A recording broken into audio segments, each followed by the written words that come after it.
Good morning students. Class 12-এর জটিল যুগের আজকে আইইউপিএসসি নামকরণ করাবো।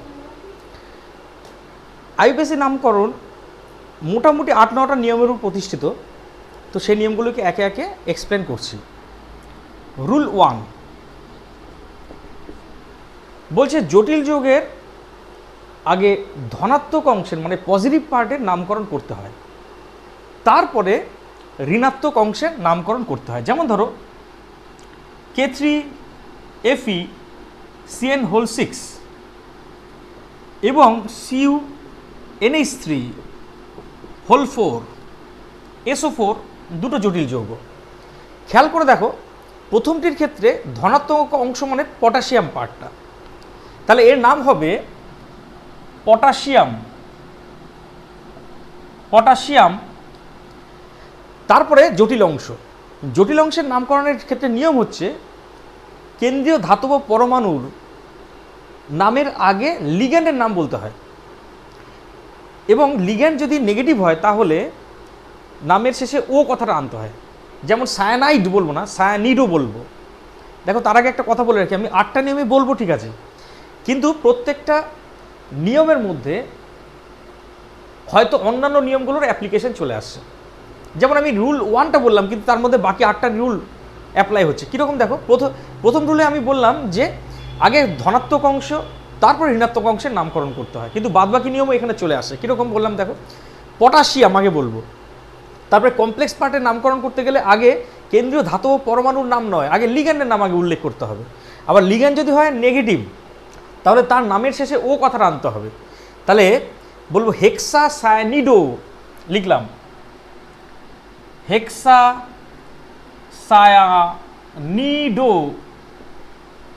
হেক্সাসায়ানিডো। এবার এফি মানে আয়রন বলবো না, কিন্তু কমপ্লেক্স পার্টটা যদি নেগেটিভ হয় তাহলে কেন্দ্রীয় ধাতব পরমাণু বা আয়নটিকে বিকৃত করে উচ্চারণ করব, মানে এখানে বলবো ফেরেট। ব্র্যাকেটে লিখতে হবে এর জারণ সংখ্যাটা, এর জারণ সংখ্যা 3, তাই রোমান হরফে 3 লিখতে হবে। তাহলে নামটা কি দাঁড়ালো? পটাশিয়াম হেক্সাসায়ানিডো ফেরেট ব্র্যাকেটে 3। এবার আসি এই জটিল যৌগটার নাম। এক্ষেত্রে দেখো, কমপ্লেক্স পার্টটাই হচ্ছে ক্যাটায়ন, তাহলে ক্যাটায়ন পার্টের নাম আগে উল্লেখ করতে হবে, রুল 1-এ বলেছি। সেক্ষেত্রে আবার জটিল অংশের মধ্যে কেন্দ্রীয় ধাতব পরমাণুর আগে লিগ্যান্ডকে উল্লেখ করতে হবে।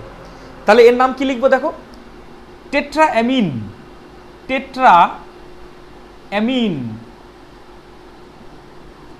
কপার। কিউপ্রেট বললাম না, কিন্তু কপার কেন বললাম? কারণ বললাম যে জটিল অংশটা যদি ক্যাটায়নিক হয় তখন কেন্দ্রীয় ধাতব পরমাণু বা আয়নকে বিকৃত করার কোনো দরকার নেই, সিম্পলি কপার বলবো। টেট্রাঅ্যামিন কপার বলে ব্র্যাকেটে এর জারণ স্তর দেখো +2, তাই রোমান হরফে 2 লিখলাম, তারপর লিখব সালফেট। এই হচ্ছে প্রথম নিয়মটা হলো। এবার চলে আসি রুল 2, দ্বিতীয় নিয়মে চলে আসছি। আচ্ছা, এগুলোকে রোমান হরফে নাম লিখে 1-2 করে লিখি, কারণ 8-9টা নিয়ম আছে। রুল 2 দ্বিতীয় নিয়ম বলছে যে জটিল অংশগুলির নামকরণ করার সময় নামের মাঝখানে কোনো ফাঁকা স্থান থাকবে না। দেখো, আমি তাই করেছি। এই যে পটাশিয়ামকে লিখেছি আলাদা ঠিক আছে, কিন্তু জটিল অংশ লেখার সময় মাঝখানে কোনো গ্যাপ রাখিনি। কি লিখেছি? হেক্সাসায়ানিডো ফেরেট ব্র্যাকেটে 3। এটাতেও দেখো টেট্রাঅ্যামিন মাঝখানে কপার, টেট্রাঅ্যামিন আর কপারের মাঝখানে কোনো গ্যাপ রাখেনি।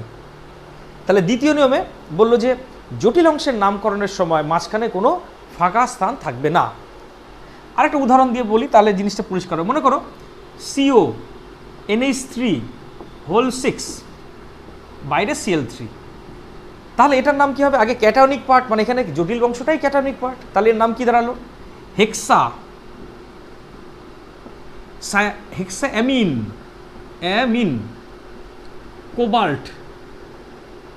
কোবাল্ট বলে ব্র্যাকেটে এর জারণ সংখ্যা 3। খেয়াল করে দেখো, আমি কমপ্লেক্স পার্টের নাম শুধু লিখলাম, এখানে মাঝখানে কোনো গ্যাপ রাখেনি। তারপরে শেষে লিখব ক্লোরাইড। তাহলে দ্বিতীয় নিয়মটা আমার হয়ে গেল। এবার রুল 3 দেখো, রুল 3 আমি বলছি ঠিকই, কিন্তু অলরেডি এগুলো এর আগে অনেকবার উল্লেখ করা হয়ে গেছে। রুল 3-তে বলছে জটিল অংশের কেন্দ্রীয় ধাতব পরমাণুর নাম বলার আগে লিগ্যান্ডের নাম উল্লেখ করতে হবে। যেমন ধরো যদি একটা নতুন কমপ্লেক্স বলি Cr, হ্যাঁ, H2O হোল 6 Cl3, তাহলে দেখো তো এখানে আমি এই জটিল অংশের নাম যখন উল্লেখ করব তাহলে সেখানে ক্রোমিয়াম বলবো না, আগে ক্রোমিয়ামের উল্লেখ করার আগে আগে লিগ্যান্ড, লিগ্যান্ড মানে এখানে জল, জলকে আইপিএসসি অ্যাকোয়া বলে, অ্যাকোয়া। তো H2 একটা প্রশম লিগ্যান্ড, তাহলে তার উল্লেখ করবো অ্যাকোয়া কথা দিয়ে, অ্যাকোয়া। তাহলে কটা আছে? 6টা। তাহলে লিখবো হেক্সা অ্যাকোয়া, হেক্সা অ্যাকোয়া ক্রোমিয়াম, ক্রোমিয়াম, ক্রোমিয়াম বলে ব্র্যাকেটে 3 লিখবো, 3 রোমান হরফে 3। কেন 3? কারণ ক্রোমিয়ামের এখানে জারণ সংখ্যা হচ্ছে +3। লিখে লিখলাম দেখো ক্লোরাইড, ক্লোরাইড। এখানে দুটো কথা বললাম, যে নিয়মটা বললাম সেটা হচ্ছে আগে ক্রোমিয়ামের আগে হেক্সা অ্যাকোয়া আনলাম, মানে লিগ্যান্ডের নাম আগে আনলাম, এটা একটা কথা বলার। আরেকটা কথা বলার আছে, সেটা হচ্ছে এইটা হচ্ছে দেখো জটিল অংশটা ক্যাটায়নিক, তাই এখানে ক্রোমিয়ামকে ক্রোমেট বললাম না, সিম্পলি ক্রোমিয়াম বললাম, এটাও দেখার আছে। এবার চলে আসি রুল 4, 4 নম্বর নিয়মে চলে আসি। দেখো এখানে লিগ্যান্ড একই প্রকারের আছে, কিন্তু লিগ্যান্ড যদি একই প্রকার না থাকে, ভিন্ন ভিন্ন লিগ্যান্ড থাকে, তখন নিয়ম হচ্ছে ইংরেজি বর্ণমালার ক্রম অনুসারে লিগ্যান্ডগুলিকে উল্লেখ করতে হয়। যেমন ধরো তোমাকে যদি দেয় পিটি Cl2 Br2 NH3, এরকম একটা যৌগ দিল, এর আইউপিএসি নাম জানতে বললো, তাহলে এটাকে কি বলবে? দেখো এখানে লিগ্যান্ড কিন্তু আছে, লিগ্যান্ড কিন্তু আছে, দেখো ক্লোরিনও আছে, ব্রোমিনও আছে, অ্যামিন আছে। আবার ক্লোরিন এখানে Cl- রূপে আছে, মানে অ্যানায়ন রূপে আছে, ব্রোমিন -1 জারণ স্তরে আছে, তাহলে এগুলো নেগেটিভ লিগ্যান্ড, তাই দেখে নামের শেষে ও কথাটা আনবো, অর্থাৎ এটাকে বলবো ডাইক্লোরিডো, আর ব্রোমিনকে বলবো ব্রোমিডো। আর অ্যামিন সে তো নিউট্রাল লিগ্যান্ড, নিউট্রাল লিগ্যান্ড। তাহলে দেখো তো এই যৌগটার নাম আমি কি বলবো? আচ্ছা একটা কথা বলি, প্লাটিনামের এখানে জারণ স্তর 3 দেখাচ্ছে, 3 অ্যাকচুয়ালি প্লাটিনামের জারণ স্তর 3 হয় না, তাই তো? তার জন্য আমি না এখানে Clটাকে একটা রাখলাম, ঠিক আছে? আনলে পরে জিনিসটা জারণ স্তরটা উল্টো পাল্টা চলে আসবে, ঠিক আছে? এরকম একটা যৌগ মনে করো। তো এবার খেয়াল করো, ক্লোরিডো আছে, ব্রোমিডো আছে, অ্যামিন আছে। লিগ্যান্ডগুলিকে যদি পরপর দেখি, তাহলে লিগ্যান্ডগুলিকে তাদের ইংরেজি বর্ণমালার ক্রম অনুসারে দেখলেও অ্যামিনের এ আগে আসছে, ব্রোমিডোর বি তারপরে আসছে, আর ক্লোরিডোর সি তারপরে আসছে। কেমন? তাহলে ইংরেজি বর্ণমালার ক্রম অনুসারে লিগ্যান্ডগুলিকে উল্লেখ করতে হবে। তাহলে এটাকে লিখবো দেখো ডাই অ্যামিন,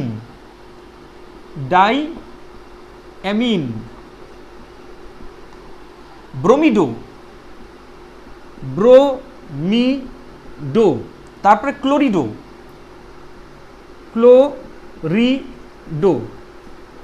বলে দেখো এটা প্লাটিনাম বলবো, প্লাটিনাম বলে ব্র্যাকেটে 2 লিখবো, রোমান 2। কেন? কারণ এখানে প্লাটিনামের জারণ স্তর হচ্ছে +2। তাহলে কি লিখলাম দেখো প্লাটিনাম ব্র্যাকেটে 2, প্লাটিনাম ব্র্যাকেটে 2।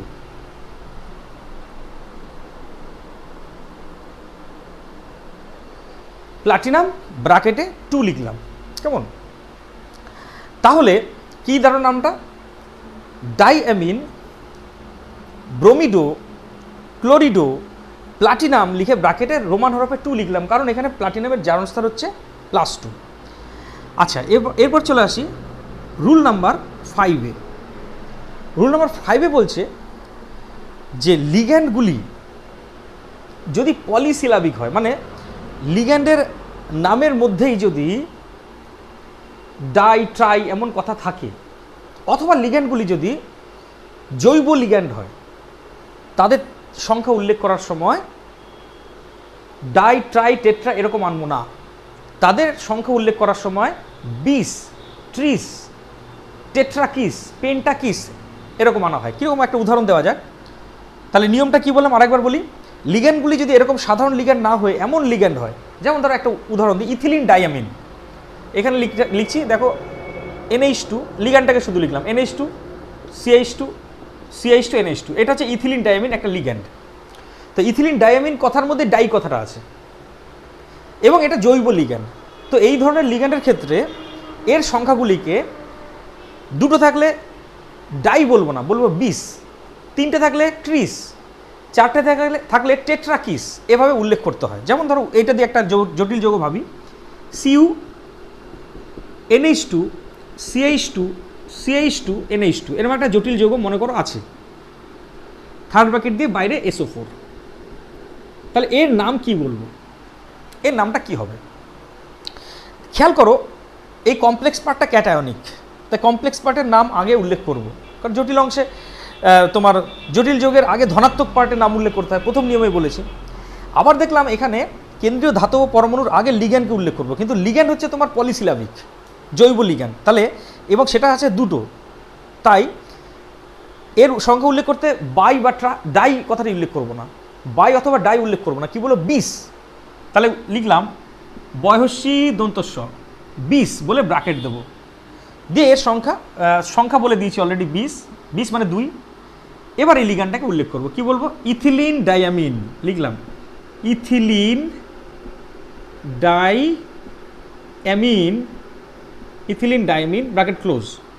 তারপর দেখো কপার কথাটা লিখবো, কপার, আচ্ছা জায়গা নেই, হ্যাঁ আমি এখানে লিখলাম, নিচে লিখলাম, কিন্তু এক লাইনে লেখার নিয়ম, হ্যাঁ কপার বলে ব্র্যাকেটে ওর জারণ স্তর +2 যেহেতু, তাই রোমান হরফে লিখলাম 2, দিয়ে তারপর লিখলাম দেখো সালফেট, সালফেট। তো রুল 5 হয়ে গেল।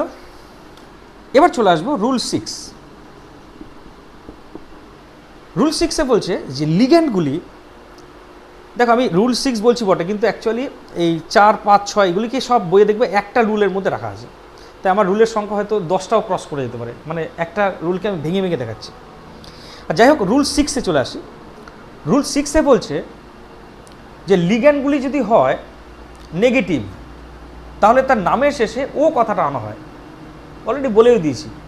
যেমন ধরো বিআর মাইনাস থাকলে পরে বিআর মাইনাস থাকলে পরে কী লিখবো ব্রোমিডো, সিএন মাইনাস থাকলে কি বলবো সায়ানিডো, সিএল মাইনাস থাকলে কি বলবো ক্লোরিডো, NH2 মাইনাস থাকলে বলবো অ্যামিডো, ঠিক আছে। আচ্ছা যদি থাকে H মাইনাস তাহলে বলবো হাইড্রাইডিডো বা হাইড্রিডো। যদি থাকে OH মাইনাস তাহলে বলবো হাইড্রক্সিডো। যদি থাকে CO3 2 মাইনাস লিগ্যান্ড রূপে অবশ্যই, তাহলে বলবো কার্বোনেটো। এইভাবে নামের শেষে ও কথাটা যুক্ত করতে হয়। একটা উদাহরণ দিই, যদি উদাহরণ এর আগে অনেক দিয়েছি, তবু আরেকটা উদাহরণ দিয়ে বোঝাচ্ছি। মনে করো তোমার কাছে একটা যৌগ আছে CO NH3(5) বাইরে Cl2। তাহলে এবার দেখো তো, খেয়াল করো অ্যামিন আছে আর সিএন আছে, সিএনটাকে বলো সায়ানিডো, আর বাইরে ক্লোরাইড আছে, দুটো ক্লোরিন। তাহলে আগে কোবাল্টের জারণ সংখ্যা ভাবো তো, জারণ সংখ্যা কত আছে? অ্যামিন তো নিউট্রাল লিগ্যান্ড, সিএন নেগেটিভ, দুটো সিএল সেও নেগেটিভ, তাহলে 3টে নেগেটিভ, আর তাকে প্রশমিত করার জন্য কোবাল্টের এখানে জারণ স্তর +3। তাহলে এখানে এর নাম বলবো এরকম পেন্টাঅ্যামিন সায়ানিডো কোবাল্ট ব্র্যাকেটে 3 ক্লোরাইড, লিখলাম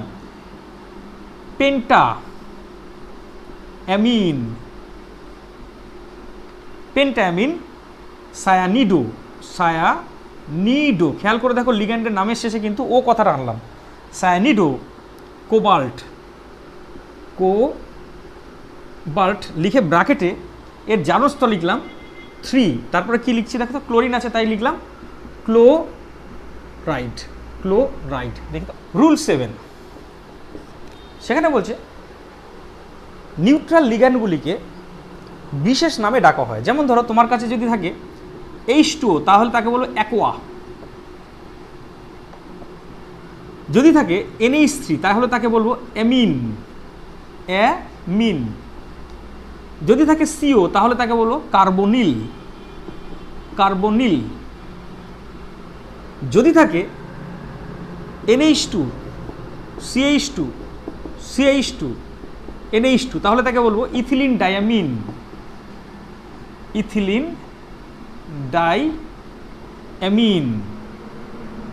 যদি থাকে NO তাহলে তাকে বলবো নাইট্রোসিল।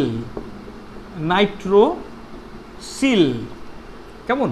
একটা কথা বলে রাখি, NO কিন্তু কখনো কখনো ক্যাটায়নিক লিগ্যান্ড রূপেও থাকতে পারে, মানে NO+ রূপেও থাকতে পারে। তো তখন তাকে বলা হয় নাইট্রোসোনিয়াম, সেটা পরে আসছি। তো এই হচ্ছে বিশেষ কয়েকটা লিগ্যান্ড যাদেরকে এইভাবে বিশেষ নামে ডাকা হয়। আর লিগ্যান্ড যদি একটু আগে যেটা বললাম, লিগ্যান্ড যদি ক্যাটায়নিক রূপে থাকে, মানে এনোটা যদি ক্যাটায়নিক মানে এনো প্লাস রূপে থাকে, তখন তাকে কিন্তু নাইট্রোসিল বলবো না, তাকে বলবো নাইট্রোসোনিয়াম। নাইট্রোসোনিয়াম মনে রাখবে, এনো কিন্তু বেশিরভাগ ক্ষেত্রেই এরকম মানে নিউট্রাল লিগ্যান্ড রূপেই থাকে। সাধারণত এনো নিউট্রাল বা প্রসম লিগ্যান্ড রূপেই থাকে, এবং তখন তাকে নাইট্রোসিল রূপে উল্লেখ করব। কিন্তু একটা যৌগ আছে যেটা হচ্ছে তোমার ওই রিং টেস্ট করতে গিয়ে যে বাদামি বর্ণের একটা বলয় তৈরি হয়, মানে নাইট্রেট আয়নের, তোমরা ল্যাবে প্র্যাকটিক্যালে করেছো নিশ্চয়ই। নাইট্রেট আয়ন মানে NO3- চেনার জন্য যে তুমি একটা বাদামি বলয় পরীক্ষা করো, সেখানে যে বলয়টা আসে তার সংকেত হচ্ছে Fe(H2O)5NO(SO4), বুঝতে পারলে? বিশেষ করে মনে রাখবে এই যৌগটাতেই এনো ক্যাটায়নিক মানে এনো প্লাস রূপে থাকে। আর যত যৌগ আছে ধরে নেবে সব যৌগে প্রায় এনো নাইট্রোসিল মানে নিউট্রাল লিগ্যান্ড রূপে থাকে, অনলি এই যৌগটাতে এনো ক্যাটায়নিক লিগ্যান্ড রূপে থাকে। তাহলে এই যৌগটার নামকরণ যখন করব তখন কি বলবো বলো তো? পেন্টা অ্যাকোয়া নাইট্রোসোনিয়াম বলবো, এটাকে নাইট্রোসিল বলবো না, কিন্তু কি বলবো? নাইট্রোসোনিয়াম বলে আয়রন বলে ব্র্যাকেটে জারণ স্তর লিখবো, দিয়ে সালফেট কথাটা বলবো। তাহলে আমি লিখছি, কি লিখবো দেখো, পেন্টা অ্যাকোয়া নাইট্রোসোনিয়াম। সোনিয়াম যেই বললাম তাহলে বুঝিয়ে দিলাম এনোটা ক্যাটায়নিক লিগ্যান্ড রূপে আছে।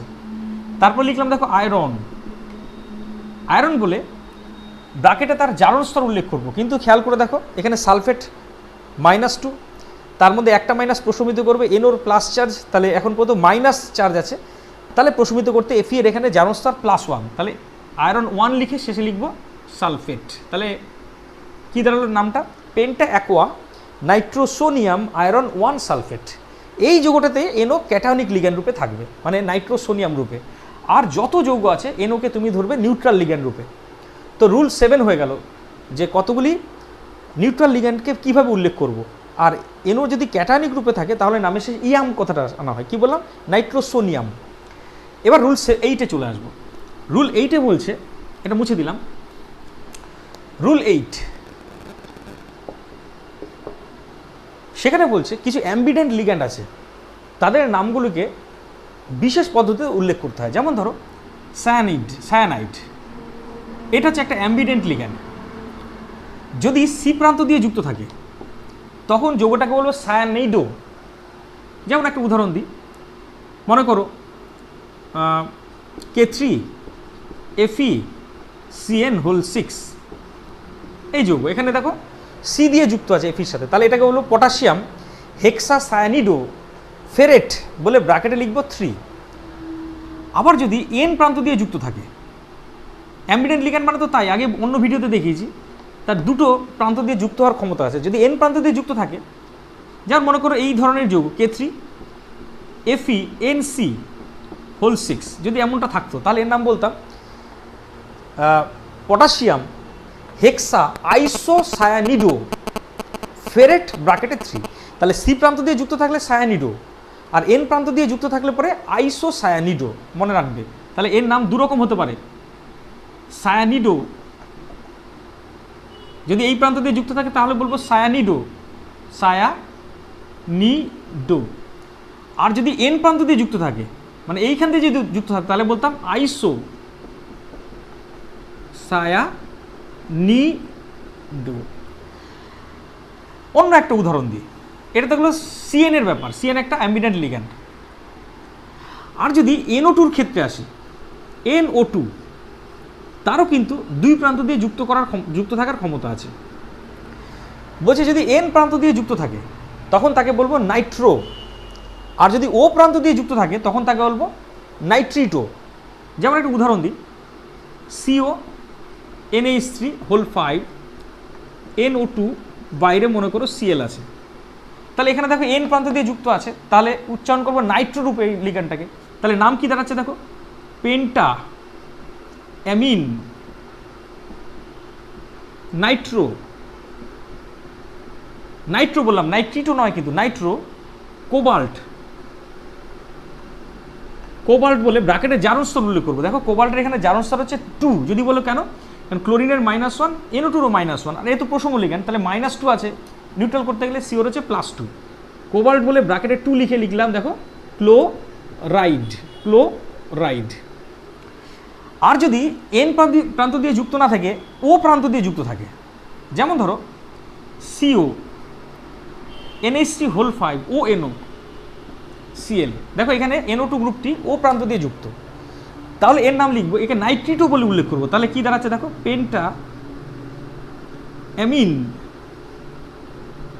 নাইট্রিটো, নাইট্রিটো বলে লিখবো কোবাল্ট বলে ব্র্যাকেটে জারণ স্তর উল্লেখ করলাম 2, তারপর লিখবো ক্লোরাইড, ক্লোরাইড। তাহলে কি দাঁড়াচ্ছে, উপরেরটা হচ্ছে দেখো পেন্টা অ্যামিন, কেন 5টা অ্যামিন গ্রুপ আছে, নাইট্রো কারণ N প্রান্ত দিয়ে যুক্ত, কোবাল্ট 2 ক্লোরাইড, আর নিচেরটা নাইট্রোটাকে শুধু কি দিয়ে উচ্চারণ করবো, নাইট্রিটো বলে, নাইট্রিটো কারণ O প্রান্ত দিয়ে যুক্ত। তাহলে কি দাঁড়ালো, পেন্টা অ্যামিন নাইট্রিটো কোবাল্ট 2 ক্লোরাইড। আরেকটা দেখাচ্ছি, মনে করো NCO, NCO, NCOটাকে এইভাবে লিখলাম, দেখো NC, এখানে ট্রিপল বন্ড দিলাম, আর এখানে O-, দেখো N এর মাথায় লোন পেয়ার আছে, তাহলে এর যদি N প্রান্ত দিয়ে যুক্ত থাকে, N প্রান্ত দিয়ে যুক্ত হতে পারে, আবার O প্রান্ত দিয়েও যুক্ত হতে পারে। যদি O প্রান্ত দিয়ে যুক্ত থাকে, আমি আর যৌগ উদাহরণ দিয়ে বললাম না, হ্যাঁ, এখানে দেখে গেলাম, O প্রান্ত দিয়ে যুক্ত থাকলে তখন তাকে বলবো সায়ানেটো, সায়ানেটো। আর যদি O প্রান্ত দিয়ে যুক্ত না থাকে, N প্রান্ত দিয়ে যুক্ত থাকে, তখন তাকে বলবো আইসো সায়ানেটো, আইসো সায়ানেটো। একইভাবে আরেকটা অ্যাম্বিডেন্ট লিগ্যান্ড বলছি, NCS,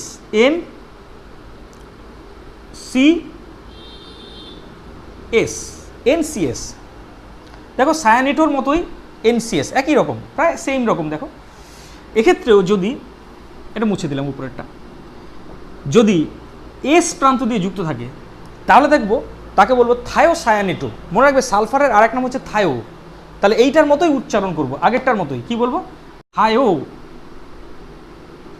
থায়োসায়ানেটো।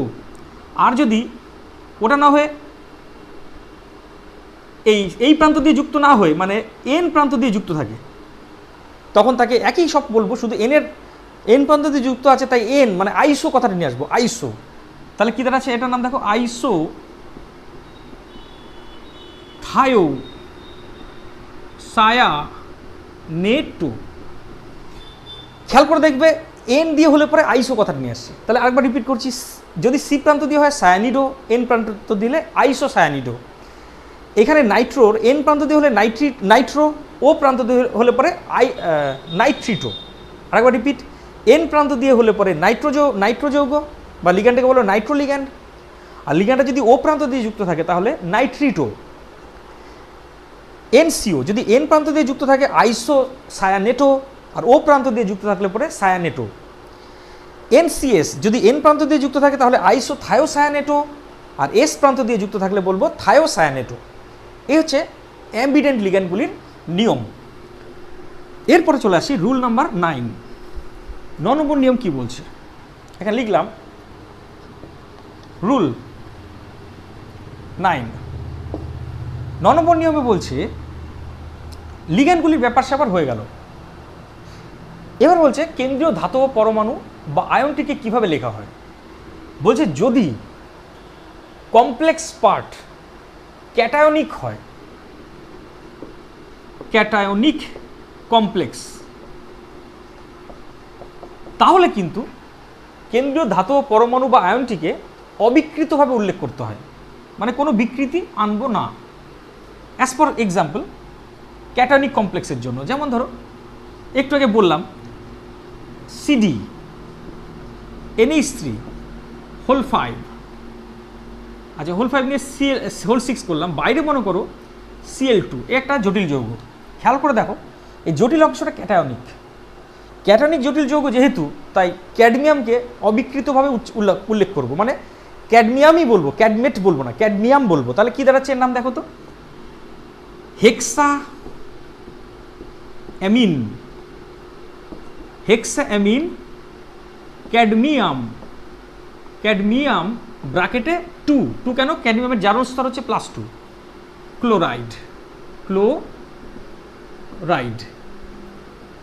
তার মানে কি দাঁড়ালো, ক্যাটায়নিক কমপ্লেক্স যদি হয়, মানে কমপ্লেক্সটা যদি ধনাত্মক হয়, তাহলে কেন্দ্রীয় ধাতব পরমাণু বা আয়নকে কোনো রকম বিকৃত করব না, যেরকম আছে সেরকমভাবে উল্লেখ করব।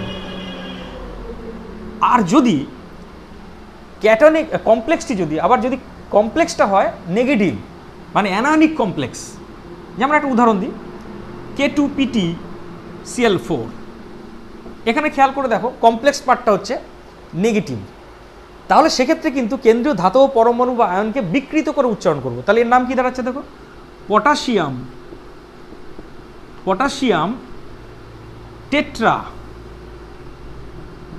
ক্লোরিডো, chlorido, potassium tetra chlorido, platinate বলবো, প্লাটিনাম বলবো না কিন্তু এখানে, প্লাটিনেট, প্লাটিনেট বলে ব্র্যাকেটে প্লাটিনামের জারণ স্তর লিখবো 2। তাহলে কি দাঁড়ালো, পটাশিয়াম টেট্রা ক্লোরিডো প্লাটিনেট ব্র্যাকেটে 2। অর্থাৎ কি বললাম, ক্যাটায়নিক কমপ্লেক্সের ক্ষেত্রে কেন্দ্রীয় ধাতব পরমাণু বা আয়নকে অবিকৃতভাবে লিখব, আর অ্যানায়নিক কমপ্লেক্সের ক্ষেত্রে কেন্দ্রীয় ধাতব পরমাণু বা আয়নকে বিকৃত করে উচ্চারণ করব। যেমন প্লাটিনাম থাকলে কি বললাম, প্লাটিনেট, তা বিকৃতিটা কেমন করব একটু বলি, অলরেডি প্লাটিনাম বলে দিলাম, প্লাটিনাম থাকলে প্লাটিনেট, ক্যাডমিয়াম থাকলে ক্যাডমেট, হ্যাঁ, যদি জিঙ্ক থাকে তাহলে জিঙ্কেট, অ্যালুমিনিয়াম থাকলে অ্যালুমিনেট, লিখলাম না তাড়াতাড়ি জন্য, অ্যালুমিনেট, ক্রোমিয়াম থাকলে ক্রোমেট, কোবাল্ট থাকলে কোবাল্টেট, কপার থাকলে কিউপ্রেট, আর যদি তোমার এজি থাকে তাহলে আর্জেন্টেট, ইউ থাকলে ওরেট, এরকমভাবে বিকৃত করে উল্লেখ করতে হয়। এটা 9 নম্বর নিয়ম বললাম।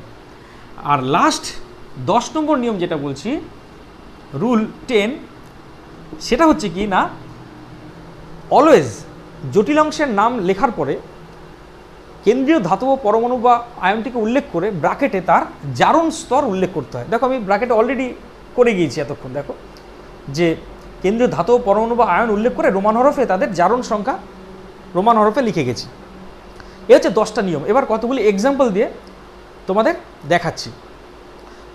ক্যাটায়নিক কমপ্লেক্সের এক্সাম্পলগুলো এক জায়গায় দেখবো, আর অ্যানায়নিক কমপ্লেক্সের এক্সাম্পলগুলো আরেক জায়গায় দেখবো। প্রথমে তোমাদের অ্যানায়নিক কমপ্লেক্সের এক্সাম্পলগুলো দিচ্ছি, এবং সেক্ষেত্রে মাথা রাখবে যে যেহেতু কমপ্লেক্সটা অ্যানায়ন, তাই কেন্দ্রীয় ধাতব পরমাণু বা আয়নটাকে বিকৃত করে উচ্চারণ করব।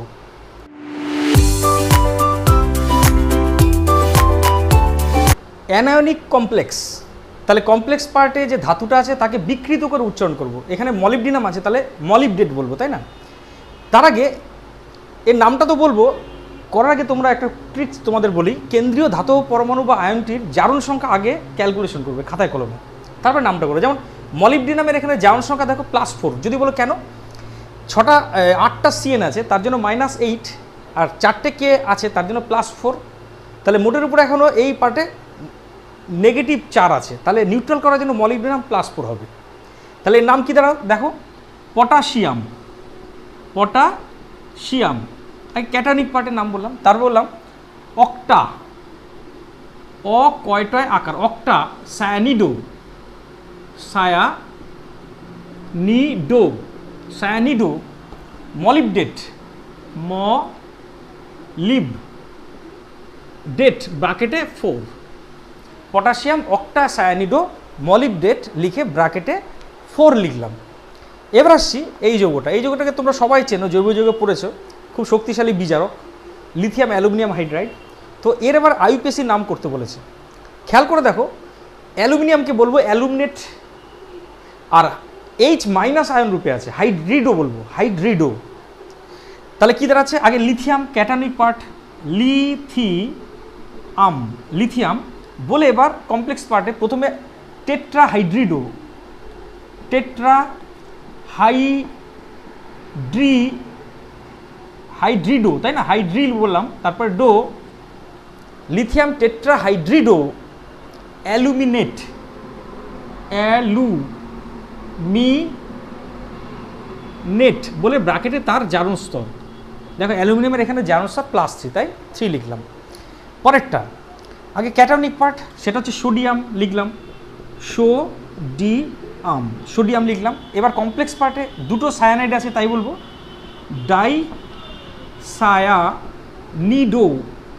ডাইসায়ানিডো অরেট, কারণ সোনাকে ভালো কথায় ওরিয়াম বলে, তাই অরেট লিখে ব্র্যাকেটে এর জারণ স্তর লিখবো 1। দেখো এখানে ইউ এর জারণ স্তর +1, তাই 1 লিখলাম।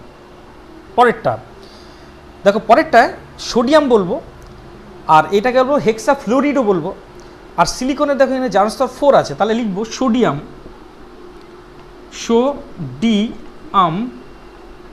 হেক্সাফ্লোরিডো,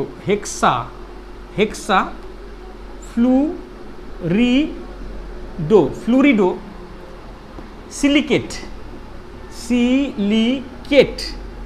বলে ব্র্যাকেটে 4। পরেরটা দেখো পটাশিয়াম লিখলাম, পটাশিয়াম বলে 4টে ক্লোরিন আছে, তাই বলবো টেট্রাক্লোরিডো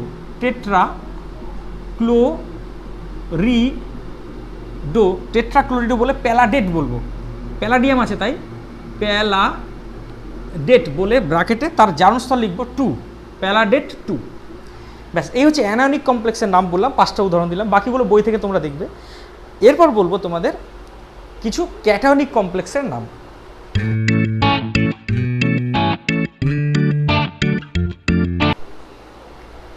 দেখো এবার ক্যাটায়নিক কমপ্লেক্সের নাম আছে। ক্যাটায়নিক কমপ্লেক্সের ক্ষেত্রে নিয়ম হচ্ছে কেন্দ্রীয় ধাতব পরমাণু বা আয়নগুলিকে অবিকৃতভাবে উচ্চারণ করব, মানে যেমন আছে সেরকম। যেমন প্রথমটাতে দুটো অ্যামোনিয়া গ্রুপ আছে, তাই বলবো ডাইঅ্যামিন সিলভার 1 ক্লোরাইড। কেন? কারণ এখানে সিলভারের দেখো জারণ স্তর +1।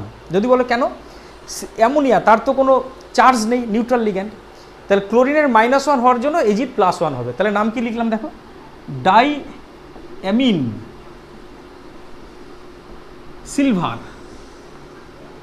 সিলভার বলে ব্র্যাকেটে লিখলাম 1 ক্লোরাইড। পরেরটায় চলে আসে। পরেরটা দেখো ক্লোরিডো আছে, অ্যামিন আছে, নাইট্রো আছে।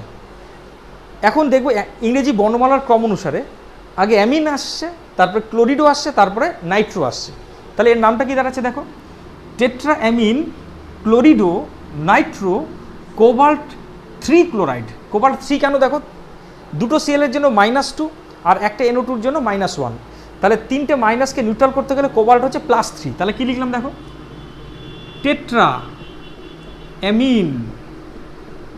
টেট্রাঅ্যামিন ক্লোরিডো, জায়গা কম ছোট ছোট করে লিখছি, ক্লোরিডো নাইট্রো ক্লোরিডো নাইট্রো কোবাল্ট বলে ব্র্যাকেটে 3, তারপরে শেষে কি লিখবো ক্লোরাইড, বাইরে সিএল আছে তাই এখানে লিখলাম ক্লোরাইড। পরেরটা 6টা অ্যাকোয়া গ্রুপ আছে, জলকে অ্যাকোয়া বলে তুমি জানো, তাহলে কি লিখবো এটা হেক্সা অ্যাকোয়া,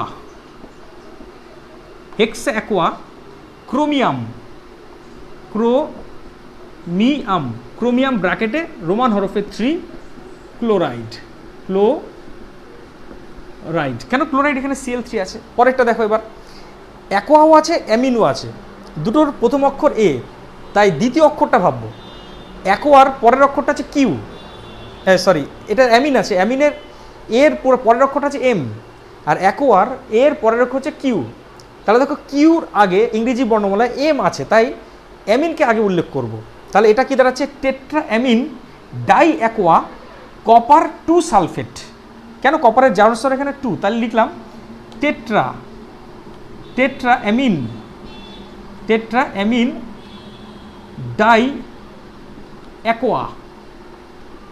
ডাইঅ্যাকোয়া কপার 2 সালফেট, কপার বলে ব্র্যাকেটে 2 সালফেট, কপার 2 সালফেট। পরেরটা দেখো এটা ইথিলিন ডাইঅ্যামিন, আবার 3টে আছে, তাই এটাকে বলো ট্রিস, ট্রার ফলে হস্যি দন্তস ট্রিস। কেন ইথিলিন ডায়ামিনকে আমি কখনোই এটা পলিসিলেবিক লিগ্যান্ড ট্রাই কথাটা বলতে পারবো না, এটাকে ট্রিস বলে শুরু করতে হবে। Trees ethylene diamine, trees ethylene diamine, bracket close করে দিলাম, দিয়ে লিখবো কোবাল্ট, কোবাল্ট ব্র্যাকেটে 3। কেন 3? কারণ ইথিলিন ডাইঅ্যামিন নিউট্রাল, কিন্তু 3টে সিএল এর জন্য -3, তাই কোবাল্ট অবশ্যই এখানে +3। ক্লোরাইড লিখলাম ছোট করে, ক্লোরাইড। এবার এইটা একটু বিশেষ একটা কমপ্লেক্স, খেয়াল করো, এটা একটা বিশেষ নিয়ম বলে আমি ইচ্ছে করে এখানে রেখেছি। দেখো এই কমপ্লেক্সটা দুটো কমপ্লেক্স দিয়ে তৈরি, একটা হচ্ছে ক্যাটায়নিক কমপ্লেক্স, একটা অ্যানায়নিক কমপ্লেক্স। মানে এই পোর্শনটা হচ্ছে ক্যাটায়নিক পার্ট, এটা হচ্ছে অ্যানায়নিক পার্ট। খেয়াল করে দেখো অ্যামোনিয়ার কোনো চার্জ নেই, কিন্তু 4টে সিএল এর 4টে মাইনাস চার্জ, তাকে নিউট্রাল করার জন্য 4টে প্লাস চার্জ তাই, তাহলে 4টে প্লাস চার্জ দুটো প্লাটিনাম ভাগ করে নেবে, তাহলে এখানে প্লাটিনামেরও চার্জ +2, এখানে প্লাটিনামেরও চার্জ +2। তাহলে এটাকে কি করে নামকরণ করবো? আগে ক্যাটায়নিক কমপ্লেক্সের নাম কি লিখবো? টেট্রাঅ্যামিন প্লাটিনাম ব্র্যাকেটে 2। আর এরপরে অ্যানায়নিক কমপ্লেক্স নাম করতে গেলে পরে প্লাটিনামকে প্লাটিনেট বলবো, কারণ তুমি জানো কমপ্লেক্স পার্ট অ্যানায়নিক হলে পরে কেন্দ্রীয় ধাতব পরমাণু বা আয়নকে বিকৃত করে উচ্চারণ করতে হয়, তাহলে এটা নাম হবে টেট্রাক্লোরিডো প্লাটিনেট 2। তাহলে নামটা লিখলাম টেট্রাঅ্যামিন ব্র্যাকেটে 2, তারপরে টেট্রা ক্লোরিডো, ক্লোরিডো প্লাটিনেট, প্লাটিনেট বলে ব্র্যাকেটে 2।